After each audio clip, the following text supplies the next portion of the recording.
You'll have to forgive me, these won't be my best words. The truth is, I don't want to be talking today.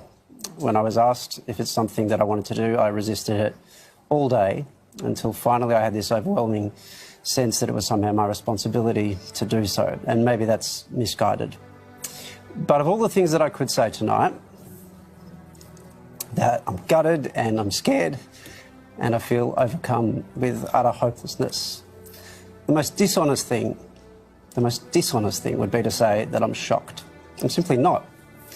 There's nothing about what happened in Christchurch today that shocks me. I wasn't shocked when 6 people were shot to death at a mosque in Quebec City 2 years ago. I wasn't shocked when a man drove a van into Finsbury Park Mosque in London about 6 months later. And I wasn't shocked when 11 Jews were shot dead in a Pittsburgh synagogue late last year, or when 9 Christians were killed at a church in Charleston. If we're honest, we'll know this has been coming. I went to the mosque today. I do that every Friday, just like the people in those mosques in Christchurch today. I know exactly what those moments before the shooting began would have been like.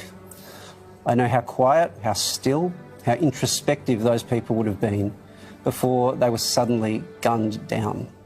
How separated from the world they were feeling until the world came in and tore their lives apart. And I know that the people who did this knew well enough how profoundly defenceless their victims were in that moment. This is a congregational prayer that happens every week like clockwork. This was slaughter by appointment. And it's scary because, like millions of other Muslims, I'm going to keep attending those appointments. And it feels like fish in a barrel. But that isn't the scariest thing. The thing that scared me most was when I started reading the manifesto that one of the apparent perpetrators of this attack published. Not because it was deranged, but because it was so familiar.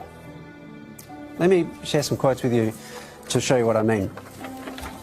The truth is that Islam is not like any other faith. It is the religious equivalent of fascism.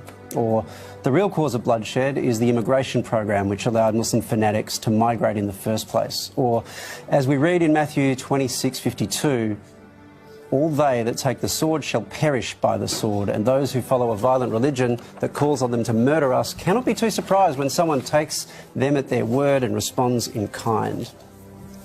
How do those words sound now? Now how do they sound when I tell you that they weren't part of the manifesto?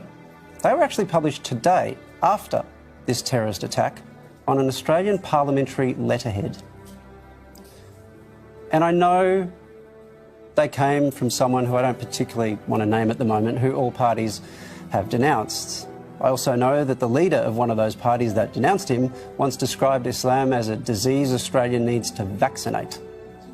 And even that party is kind of on the fringes, despite some valiant attempts by our media to change that.